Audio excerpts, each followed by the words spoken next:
I'm Simon Davis, and I'm one of the faculty here at the Graduate Center.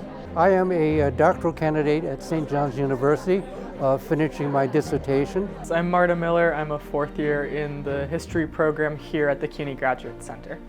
I'm Adam. I'm in my 8th year, I believe, and I'm an American history PhD candidate. Hi, my name is Kristen. I am from the CUNY Graduate Center. I am a second-year student in history in the doctoral program. I'm also one of the conference organizers this year. I'm Ian Gregory. I'm a second-year PhD student at the CUNY Graduate Center, and I'm one of this year's conference organizers. I'm Yuliya Barycheuskaya. I'm a PhD candidate at the History Department of the Graduate Center CUNY, and I'm an organizer of this year's conference. It's our 15th anniversary, and we're very excited that we've been able to sustain this tradition for 15 years. It really helps us get outside of our little boxes and get a sense of how the program as a whole is working on history. And it gives graduate students a chance to step out of the confines, the cloister, and really share what they're doing with the people in a formal sense. So it's a great foundation for the things you want people as younger scholars, emerging scholars. I think it's so important, not only because senior students can help disseminate information and institutional knowledge to junior students, but it's a way to keep all of our minds active, especially for those of us who are no longer in formal coursework. It's so exciting to see what other people are doing in their fields and how they're contributing to a broader historiography. It's great to get to learn from the community here at the GC, to see the other things that people are working on, and it, I think, always provides new inspiration for your own work and just this kind of sense of camaraderie. I think that sometimes graduate school and doing your PhD can be really an isolating experience where you feel like you have to spend all your time at home or in the library doing your research. So having an opportunity like this where you get to meet with other members of your cohort and people from other schools and see what they're working on, it can be really inspirational, and it can be a great way to sort of find out the kinks in your own work and where the problems are. So I think it's a good way to remind us that we're not all alone in the world. I think it's great that there are people like Yuliya, Ian, and Kristen that are willing to put this on every year. I know that's a huge commitment on your guys' part, but it's such a kind of key event for the department in the spring, so I hope it's around for many years to come.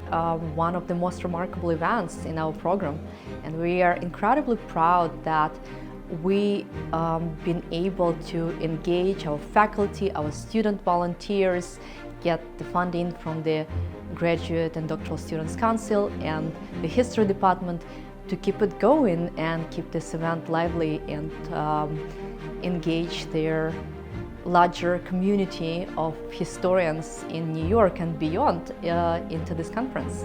I think a lot of the climate of fun, the sort of institution presentness that was here before the pandemic died with the pandemic. So I think conferences like these are a wonderful way to revitalize community, get people back in the building. I think that they're absolutely integral. It's one of the highlights of the year. This year we really wanted to stress interaction between different kinds of histories, reaching beyond sort of the strict limits historians sometimes set about what is an appropriate time frame or what is the geographic limit, and encourage our participants to really think about new approaches and new ways of breaking free of sort of old historical paradigms. You know, I think that one of the things that we deal with as historians is to determine what boundaries are, whether they're national borders, whether they're identities, whether it's cultural movements. And I think a sort of broad framing like this allows for us to recognize the similarities between our works, even if they are chronologically, geographically, or thematically seemingly distinct and separate from one another. Recognizing that there are these recurring themes is one way of bringing us all together as part of a scholarly community. The boundaries that we imagine shape the contemporary moment both evolved and were invented and created in specific kinds of ways, and by using history to show how those are deeply constructed as they were different in different moments. Last year, I suggested to expand the conference beyond their graduate center boundaries and involve students from consortium universities. I mean, first of all, to offer a platform for emerging scholars in history to present their work and give valuable, really material feedback on their work from both professors and from their peers, but also to bring our colleagues together from around the city, not just the CUNY Graduate Center, so our consortium colleagues from Columbia, Fordham, University of Tennessee, which is not consortium, but we welcome everybody here. And so we really want to bring people together and just encourage the rigorous and mutual exchange of historical knowledge. And it's a great professional development resource for the graduate students to become an organizer of this conference. This is something to add to your resume. This is a place to learn new skills, not just a scholarship.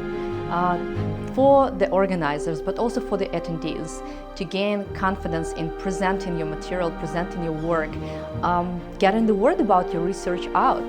I would say just apply for it and do it. I think it's really valuable to just be around others who are in the same situation with you, and we can all learn from each other, and it's really valuable. And so I learn about their presentation techniques and how I might incorporate them. Engaging with other academics who are asking similar kinds of questions can be really productive. And I think it's just helpful to remember this is a really positive environment where people are just looking to help you.